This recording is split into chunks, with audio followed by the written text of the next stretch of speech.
Hello everyone. आज की video में हम एक बहुत इंपॉर्टेंट कंसेप्ट डिस्कस करने जा रहे हैं, that is how do elements combine. Elements combine कैसे होते हैं, ट्रांसफ़र ऑफ इलेक्ट्रॉन्स क्या होता है, शेयरिंग ऑफ इलेक्ट्रॉन्स क्या होती है। इसके अलावा एटम्स जब कंबाइन होते हैं वो डिफरेंट कंपाउंड्स कैसे बना पाते हैं, मॉलिक्यूल्स कैसे बना पाते हैं, वो डिस्कस होगा। और साथ में बॉन्ड फॉर्मेशन भी डिस्कस करेंगे, types of bonds like covalent bond, ionic bond, वो सब चीज़ें भी डिस्कस करेंगे। वीडियो बहुत ज़्यादा इंपॉर्टेंट रहेगा आप लोगों के लिए। So let's start. इस कंसेप्ट को पूरा अंडरस्टैंड करने के लिए कुछ बेसिक टर्म्स जो पता होनी चाहिए, उनमें सबसे पहला पॉइंट है शेल्स और एनर्जी लेवल्स। शेल्स क्या होते हैं? एक एटम का स्ट्रक्चर अगर हम देखते हैं, एटम के स्ट्रक्चर में एक न्यूक्लियस होता है और न्यूक्लियस के अराउंड इलेक्ट्रॉन्स रिवॉल्व करते हैं। जिस रीजन में न्यूक्लियस के अराउंड इलेक्ट्रॉन्स रिवॉल्व करते हैं उस रीजन को ही शेल और एनर्जी लेवल कहा जाता है। शेल्स को हम रिप्रेजेंट करते हैं by letters like K, L, M, N and so on. Electron shell जो होता है ना, किसी एक एटम के पास कितने शेल्स हैं, उनमें जो आउटर मोस्ट शेल होगा उस आउटर मोस्ट शेल को वैलेंस शेल कहा जाता है। लाइक अगर हम इस हाइड्रोजन एटम को देखें, इसमें एक ही शेल है और यही इसका आउटर मोस्ट शेल है। So this is the valence shell of a hydrogen atom, this is the valence shell of helium atom and इस तरीके से ये एक वैलेंस शेल है एक बोरान एटम का और ये वैलेंस शेल है एक सोडियम एटम का।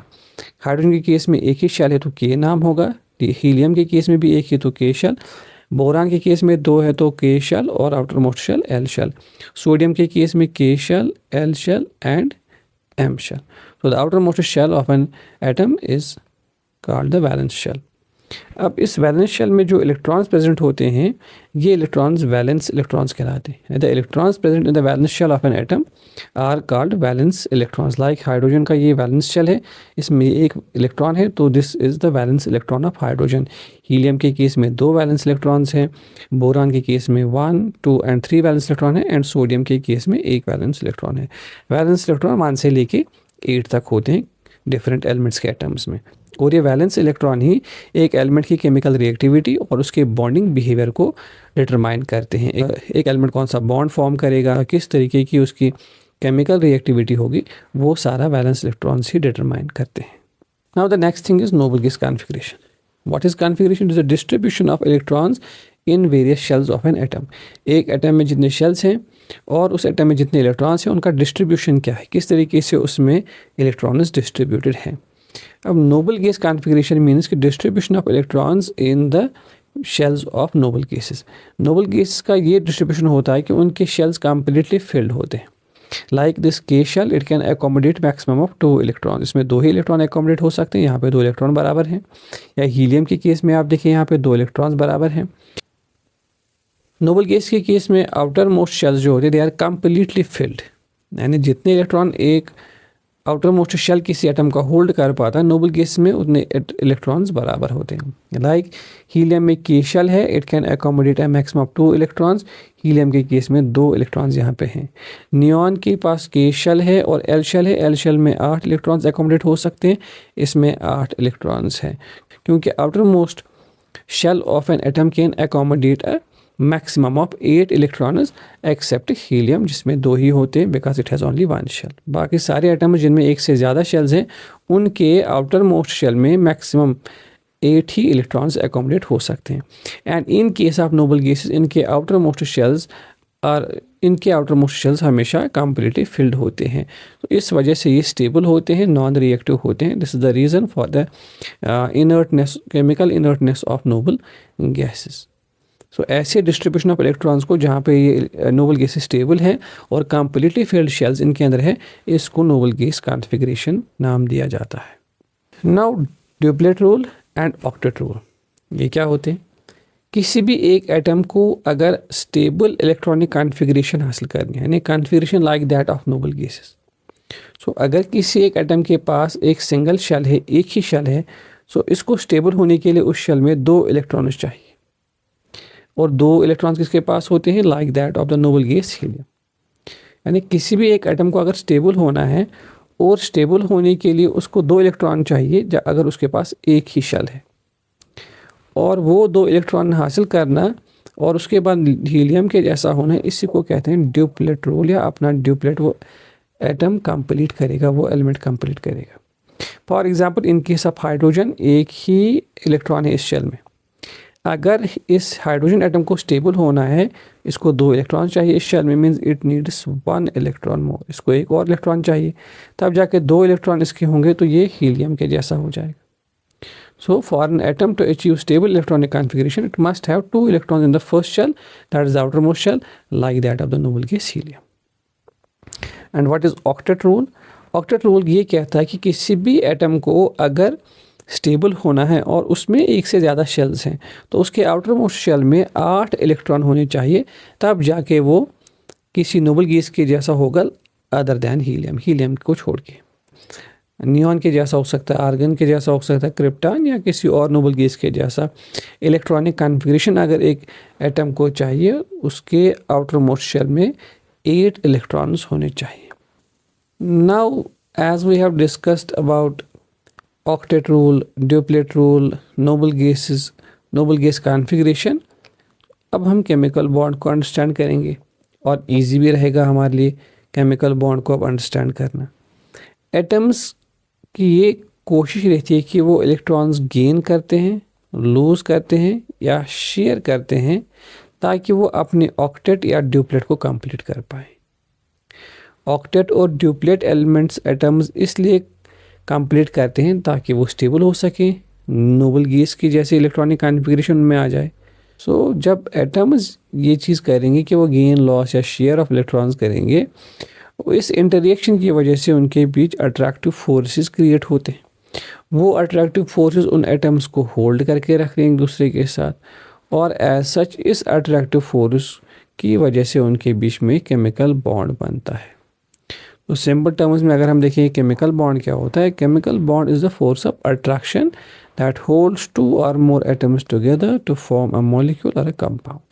ये एक अट्रैक्टिव फोर्स होता है जो एटम्स को होल्ड करके रखता है एक मॉलिक्यूल या एक कंपाउंड के अंदर। So this is all about a chemical bond. Now there are different types of chemical bonds. 2 important types हम यहाँ डिस्कस करेंगे, one is ionic bond and next one will be covalent bond. Ionic bond को understand करने से पहले कुछ basic सी term जो ionic bond के साथ रिलेटेड है उनको पहले अंडरस्टैंड करते हैं। सो आयनिक बॉन्ड में सबसे पहला वर्ड है आयन। आयन क्या होता है? An ion is an atom or group of atoms. एक आयन एक एटम ही होता है या एटम्स का एक ग्रुप होता है that carries a net electric charge. जिस एटम पे या ग्रुप ऑफ एटम्स पे चार्ज होता है, the net charge can be positive charge or it can be negative charge.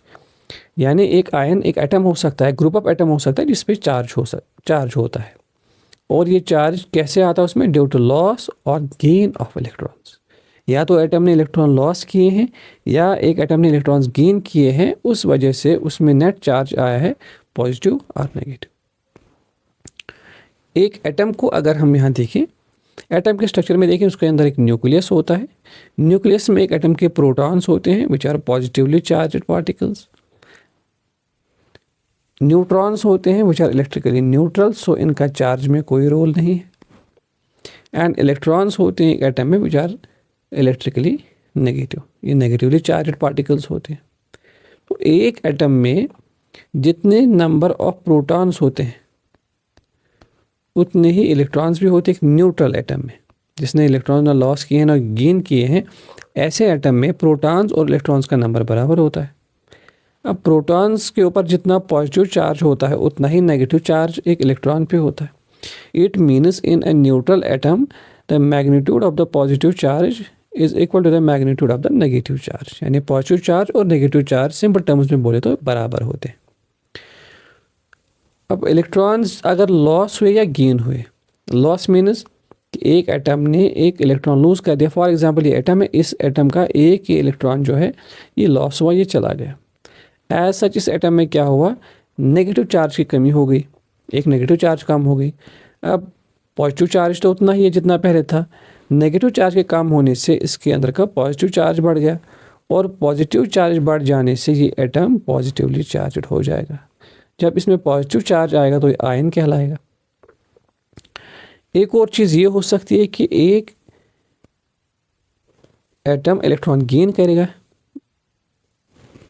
Let's say कि एक इलेक्ट्रॉन इसमें ऐड हो गया और एक इलेक्ट्रॉन इसमें ऐड हो जाने से इसमें पॉजिटिव चार्ज तो फिर से उतना ही है, लेकिन इसमें नेगेटिव चार्ज ऐड हो गया। नेगेटिव चार्ज ऐड हो जाने से ओवरऑल चार्ज इस एटम का नेगेटिव होगा। सो ये नेगेटिवली चार्ज्ड एटम बन जाएगा और इसको भी आयन कहेंगे। Now positively charge and negatively charge ion को नाम दिए जाते हैं। इसी चीज़ को यहाँ पे लिखा हुआ है कि कैटाइंस एंड एनाइंस क्या होते हैं। कैटाइंस का बनते हैं, cations are positive ions when an atom is positive. They are formed when atom lose electron. जब एक एटम इलेक्ट्रॉन लॉस करता है तब वो एक कैटाइन बन जाता है। कैसे? इलेक्ट्रॉन लॉस होने से क्या होता है, protons become greater than electrons, क्योंकि एक न्यूट्रल एटम में प्रोटॉन्स और इलेक्ट्रॉन्स बराबर होते हैं, लेकिन जैसे इलेक्ट्रॉन लॉस हुए तो प्रोटॉन ज़्यादा हो गए और प्रोटॉन्स के ज़्यादा होने से नेट चार्ज पॉजिटिव हो जाता है। एग्जाम्पल है, एक सोडियम एटम है, इसने एक इलेक्ट्रॉन लॉस किया तो ये एक सोडियम आयन बनेगा और जो इलेक्ट्रॉन है वो लॉस हो गया इसका। यानी मेटल्स जनरली इलेक्ट्रॉन्स लूज करके कैटाइंस बनाते हैं क्योंकि उनके वैलेंस शेल में 1, 2 और 3 इलेक्ट्रॉन्स ही होते हैं। और ऐसा क्यों करते हैं वो? Because it is easier for them to lose electrons. Anions और नेगेटिव आयंस क्या होते हैं? ये तब बनते हैं जब एटम इलेक्ट्रॉन्स गेन करता है। इलेक्ट्रॉन गेन करने से क्या होता है, electrons become greater than protons. Electron ज़्यादा हुए, अब इलेक्ट्रॉन नेगेटिव चार्ज है तो नेगेटिव चार्ज ज़्यादा हो गया तो नेट चार्ज नेगेटिव बन जाता है। एग्जाम्पल है, क्लोरीन एटम ने इलेक्ट्रॉन गेन किया तो क्लोरीन आयन बना। नॉन मेटल्स जनरली जो है एनाइंस बनाते हैं, नेगेटिव चार्ज आयंस बनाते हैं। उनके वैलेंस शेल में 5, 6 और 7 इलेक्ट्रॉन्स होते हैं एंड एज सच उनके लिए ईजी होता है इलेक्ट्रॉन्स को गेन करना। सो this is about ions. Now ionic bond क्या होता है? आयनिक बॉन्ड एक ऐसा केमिकल बॉन्ड है जो तब बनता है जब ट्रांसफर ऑफ 1 और more electrons takes place from one atom to another. एक एटम से एक या 2 या 3 इलेक्ट्रॉन ट्रांसफर होते हैं दूसरे एटम में, और इस तरीके से जब एक एटम अपने इलेक्ट्रॉन दूसरे एटम को ट्रांसफ़र करेगा तो इनमें क्या होता है, चार्ज का इम्बैलेंस हो जाता है। जिस एटम ने इलेक्ट्रॉन लॉस किए वो पॉजिटिव चार्ज हो जाता है, जिस एटम ने इलेक्ट्रॉन्स गेन किए वो नेगेटिव चार्ज हो जाता है, और एज सच उनमें अपोजिट चार्जेस डेवलप होती हैं और उन अपोजिट चार्ज में electrostatic force of attraction develop होता है। पॉजिटिवली और नेगेटिवली चार्ज एटम्स के जुड़ने से बन that is called an ionic bond. इसको हम यहाँ अंडरस्टैंड कर लेते हैं कि सोडियम क्लोराइड में अगर हम देखिए, सोडियम एटम है और एक क्लोरीन एटम है। सोडियम को अगर स्टेबल होना है तो इसको आउटर मोस्ट शेल में 8 इलेक्ट्रॉन चाहिए। इसके आउटर मोस्ट शेल में एक ही इलेक्ट्रॉन है तो इसको स्टेबल होने के लिए 7 इलेक्ट्रॉन्स एक्स्ट्रा चाहिए। अगर ये 7 इलेक्ट्रॉन गेन करे it will be very difficult for it to hold these electrons. So sodium के पास एक ही तरीका बचता है कि जो आउटर मोस्ट शेल में एक इलेक्ट्रॉन इसके है उसको लॉस करे। अब जैसे ही सोडियम लॉस करेगा इस इलेक्ट्रॉन को तो सोडियम के के शेल में 2 इलेक्ट्रॉन, एल शेल में 8 इलेक्ट्रॉन, तो सोडियम नियॉन के जैसा हो जाएगा, ये स्टेबल होगा। लेकिन जैसे ही सोडियम इस इलेक्ट्रॉन को लॉस करेगा, लॉस करने से इसके पॉजिटिव चार्ज बढ़ जाएगी और सोडियम एटम पॉजिटिव चार्ज हो जाएगा। यही इलेक्ट्रॉन जो सोडियम ने लॉस किया उसको एक क्लोरीन एटम गेन करेगा, क्योंकि क्लोरीन एटम के आउटर मोस्ट शेल में 7 इलेक्ट्रॉन्स हैं और स्टेबल होने के लिए 8 चाहिए, तो 8 इलेक्ट्रॉन्स के लिए क्लोरीन एटम को एक एक्स्ट्रा इलेक्ट्रॉन चाहिए। ये एक इलेक्ट्रॉन गेन करने पे क्लोरीन की इलेक्ट्रॉनिक कॉन्फ़िगरेशन हो जाएगी, के शेल में 2 इलेक्ट्रॉन, एल शेल में 8 इलेक्ट्रॉन और एम शेल में 8, एंड एज सच ये आर्गन के जैसा हो जाएगा। अब जैसे ही क्लोरीन इस इलेक्ट्रॉन को गेन करेगा सोडियम से, क्लोरीन की नेगेटिव चार्ज बढ़ जाएगी और क्लोरीन नेगेटिव होगा। पॉजिटिव चार्जेस और नेगेटिव चार्जेस अनलाइक चार्ज हैं तो अट्रैक्ट करेंगी एंड एज सच ये सोडियम क्लोराइड फॉर्म होगा, और इनके बीच जो फोर्स ऑफ अट्रैक्शन डेवलप हुआ वो आयनिस की वजह से हुआ, तो ये एक आयनिक बॉन्ड फॉर्मेशन हुआ। इसी तरीके से मैग्नीशियम की अगर हम देखें, मैग्नीशियम के आउटर मोस्ट शेल में 2 इलेक्ट्रॉन्स हैं। स्टेबल होने के लिए नियॉन के जैसा होना है, उसके लिए 2 इलेक्ट्रॉन लूज़ करेगा। 2 इलेक्ट्रॉन लॉस करेगा तो इसके ऊपर 2 पॉजिटिव चार्जेस आ जाएंगे, और इसके लॉस किए हुए इलेक्ट्रॉन्स को 2 क्लोरीन एटम्स गेन करेंगे, क्योंकि एक क्लोरीन एटम एक ही इलेक्ट्रॉन गेन कर सकता है। दोनों क्लोरीन एटम एक एक इलेक्ट्रॉन गेन करने पे एक नेगेटिव चार्ज आएगी, तो मैग्नीशियम के ऊपर आए हुए 2 पॉजिटिव चार्जेस को क्लोरीन एटम्स के ऊपर 2 नेगेटिव चार्जेस बैलेंस करेंगी और मैग्नीशियम क्लोराइड फॉर्म होगा। Now covalent bond. तो कोवेलेंट बॉन्ड क्या होता है? कोवेलेंट बॉन्ड एक ऐसा केमिकल बॉन्ड होता है जहाँ पे इलेक्ट्रॉन्स लॉस या गेन नहीं होते बल्कि उनकी शेयरिंग होती है बिटवीन एटम्स। यानी एटम्स आपस में इलेक्ट्रॉन्स को लॉस नहीं करते, गेन नहीं करते, बल्कि शेयर करते हैं और वो शेयर करके अपनी आपको स्टेबल कर लेते हैं और स्टेबल इलेक्ट्रॉनिक कॉन्फ़िगरेशन हासिल करते हैं। और ये जो बॉन्ड इनके बीच में बनता है ये किस तरीके से बनता है, ये भी इलेक्ट्रोस्टैटिक अट्रैक्शन होती है, लेकिन इलेक्ट्रोस्टैटिक अट्रैक्शन यहाँ पे पॉजिटिवली चार्ज न्यूक्लियर और शेयर इलेक्ट्रॉन पेयर के बीच होता है।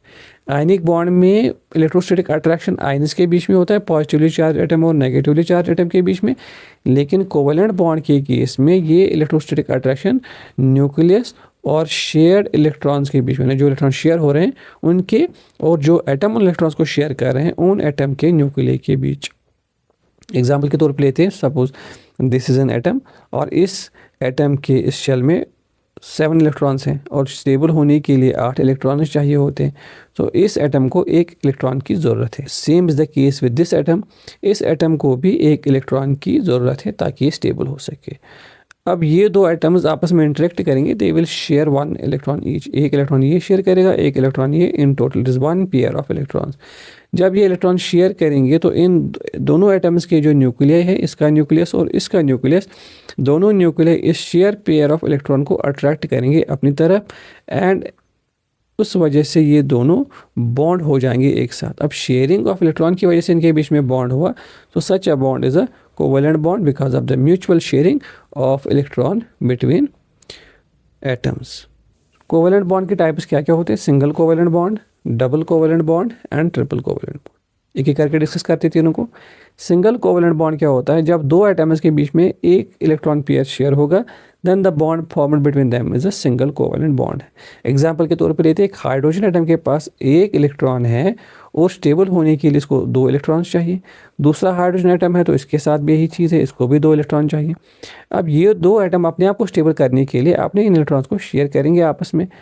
शेयर करने पे इनके बीच में जो बॉन्ड बनेगा that is a covalent bond, और क्योंकि एक सिंगल इलेक्ट्रॉन पेयर शेयर हो रहा है तो it's a single covalent bond. Double covalent bond में 2 इलेक्ट्रॉन पेयर शेयर होती हैं between 2 atoms, like in case of oxygen. अगर आप ऑक्सीजन के इस एटम को देखें, इसके आउटर मोस्ट शेल में 6 इलेक्ट्रॉन्स हैं और स्टेबल होने के लिए इसमें इसको 8 इलेक्ट्रॉन्स चाहिए, मीन्स इसको 2 इलेक्ट्रॉन्स की नीड है। इस ऑक्सीजन एटम के साथ भी यही चीज़ है। तो these 2 oxygen atoms will interact and they will share 2 electrons each, यानी 2 पेयर ऑफ इलेक्ट्रॉन शेयर होंगे between them and as a result इनके बीच में बनने वाला बॉन्ड एक डबल कोवेलेंट बॉन्ड बनेगा और एक ऑक्सीजन मॉलिक्यूल फॉर्म होगा। A triple covalent bond is formed when 3 pairs of electrons are shared, जब 3 इलेक्ट्रॉन पेयर शेयर होंगे, like in case of nitrogen. Nitrogen के एटम में अगर आप देखें, आउटर मोस्ट शेल में 5 इलेक्ट्रॉन होते हैं।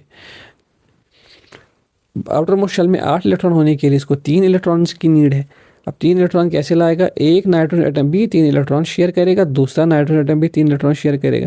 शेयर करने से दोनों के शेल्स में 8-8 इलेक्ट्रॉन कंप्लीट हो जाएंगे और इनके बीच में जो बॉन्ड बनेगा that is a triple covalent bond because of the sharing of 3 electron pairs. So hydrogen के केस में सिंगल कोवेलेंट बॉन्ड बनता है, ऑक्सीजन के केस में डबल कोवेलेंट बॉन्ड बनता है, नाइट्रोजन के केस में ट्रिपल कोवेलेंट बॉन्ड बनता है।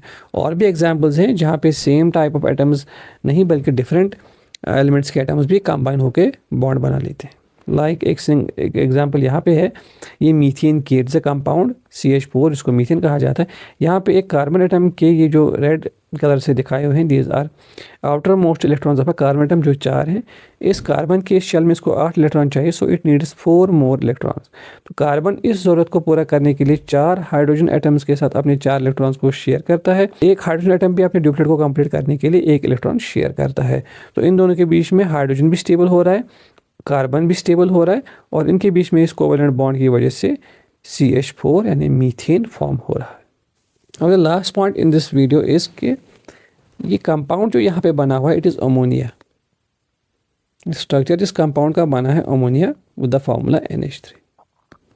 अमोनिया एक कोवेलेंट कंपाउंड होता है। लाइक यहाँ पे एक हाइड्रोजन एटम ने 1 इलेक्ट्रॉन शेयर किया है यहाँ पे नाइट्रोजन के साथ, इस हाइड्रोजन एटम ने भी 1 इलेक्ट्रॉन शेयर किया है और इस हाइड्रोजन एटम ने भी 1 इलेक्ट्रॉन शेयर किया है। इस तरीके से नाइट्रोजन के आपने 2, 3, 4 और 5 इलेक्ट्रॉन थे और हाइड्रोजन के 1, 2 और 3 ऐड होने से नाइट्रोजन के आउटर मोस्ट शेल में 8 इलेक्ट्रॉन हुए, स्टेबल हो गया। हाइड्रोजन के भी शेयर करने से आउटर मोस्ट शेल में 2 इलेक्ट्रॉन हो गए, स्टेबल हुआ। लेकिन एक इंपॉर्टेंट चीज़ जो आप इंटरेस्टिंग चीज़ यहाँ पे देख रहे हैं दैट इज़ कि यहाँ पे जब इलेक्ट्रॉन्स की शेयरिंग हो रही है, हाइड्रोजन भी इलेक्ट्रॉन शेयर कर रहा है, नाइट्रोजन भी इलेक्ट्रॉन शेयर कर रहा है, लेकिन एक इलेक्ट्रॉन पेयर ऐसा है जो यहाँ पे बॉन्ड फॉर्मेशन में हिस्सा नहीं ले रहा है, जो बिल्कुल यहाँ पे अलग है। सो यहाँ पे कुछ टर्म्स यूज़ होती हैं। जो इलेक्ट्रॉन शेयर हो रहे हैं between atoms, they are called as shared pair of electrons, क्योंकि ये शेयर हुए हैं, so they are called as shared pair of electrons, और they are called as bonding pair of electrons, क्योंकि इनकी वजह से बॉन्ड बन रहा है, तो they are called as bonding pair of electrons. लेकिन जो इलेक्ट्रॉन बॉन्ड फॉर्मेशन में हिस्सा नहीं ले रहे हैं, जो बॉन्ड फॉर्मेशन का पार्ट नहीं बन रहे हैं, इन इलेक्ट्रॉन्स को नाम दिया जाता है lone pair of electrons, lone pair of electrons. They are also called as non bonding electrons, क्योंकि ये बॉन्डिंग में हिस्सा नहीं ले रहे, they are called as non bonding electrons. So share pair of electrons are those which are shared between the atoms, and lone pair of electrons or non-bonding electrons are those that do not take part in the bond formation. Thank you. Have a good day.